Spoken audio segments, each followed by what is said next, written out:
महाराज जी, ऐसे कलयुग में कहा जाता है कि इंसान करप्ट हो जाएगा। हम्म। वो बुरा सोचेगा, दूसरों के बारे में बुरा कर्म भी करेगा। ऐसे क्या क्या बदलाव हैं? देखिए, जैसे अभी हम लोग ऑफलाइन बात कर रहे थे, तो आपने कहा था कलयुग दिमाग में है, और दिमाग से अगर आप विकृत हैं तो कलयुग आप पे काम कर रहा है पूरी तरह से। तो वो विकृति क्या है? कैसे हम पहचान लें कि वो विकृति हमारे अंदर आ गई है?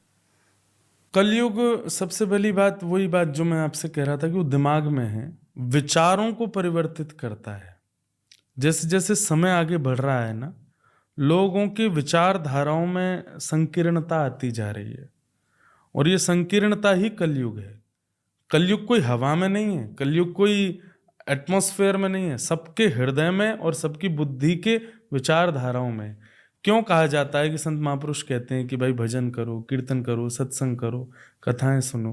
क्यों? ये सब ही कलयुग को समाप्त करते हैं, शांत करते हैं। नहीं तो कलयुग इसी प्रकार आक्रमण करता रहेगा और लोग बाग दूषित मार्ग की ओर भागेंगे। तो सबसे पहली बात, जो कलयुग का प्रभाव है वो कैसे दिखे कि एक इसके अंदर कलयुग आ चुका है। तो धन को अपनी दासी मानना, ये पहला भाव आएगा उसके अंदर कि ये धन क्या है, ये मेरा दास है, मैंने कमाया है इसको, और मैं चाहूं जहां खर्च कर सकता हूं अपने लिए, जैसे चाहूं वैसे कर सकता हूं। ये धन के प्रति जहां लक्ष्मी माना जाता है हमारे हिंदू वैदिक शास्त्र में, उसको पूजा जाता है, अभी दीपावली निकल के गई, वहीं कलयुगी व्यक्ति क्या करेगा?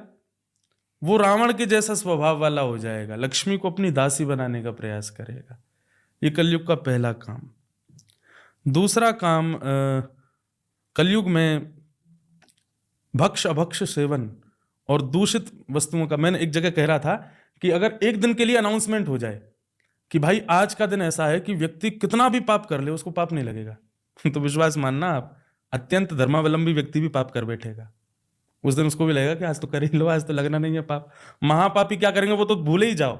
लेकिन जो लोग अपने आप को बचा के रखते हैं, धर्मशास्त्र पढ़ते हैं, थोड़ा बचे रहते हैं, अगर उनको भी पता लगे कि आज पाप नहीं लगेगा तो कहीं ना कहीं वो भी पाप के मार्ग की ओर भागेंगे।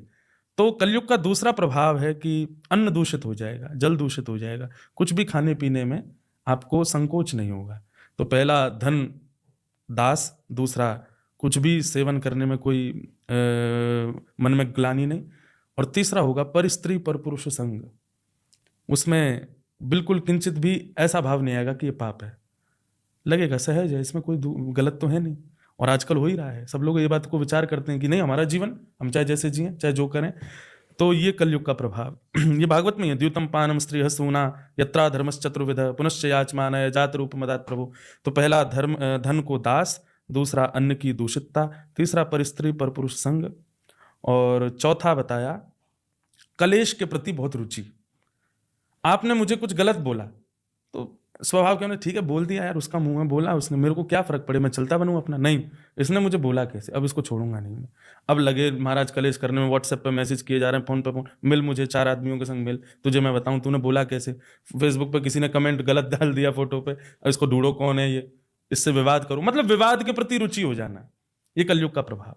और पांचवा, बिना मेहनत के धन कमाने की रुचि रखना, कि हमें मेहनत भी ना करनी पड़े और हम धन भी कमा लें। सट्टा खेलना। हाँ, वो सत्ता तो पहले ही आ गया द्यूतम में, पर पड़े पड़े हमको कैसे भी पैसा मिल जाए, मेहनत ना करना पड़े, श्रम ना करना पड़े। आजकल लोग इस चीज पर ज्यादा बिलीव करते हैं कि क्या करें ऐसा जिससे हमारी एक इनकम कहीं से आती रहे थोड़ी थोड़ी।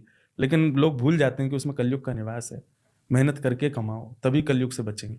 तो ये 5 कुछ सिम्टम्स हैं लोगों के, इन 5 स्थानों में कलयुग, अगर ये दिखे किसी में समझो कि उसके ऊपर कलयुग का प्रभाव है। महाराज जी, आपने वो भोजन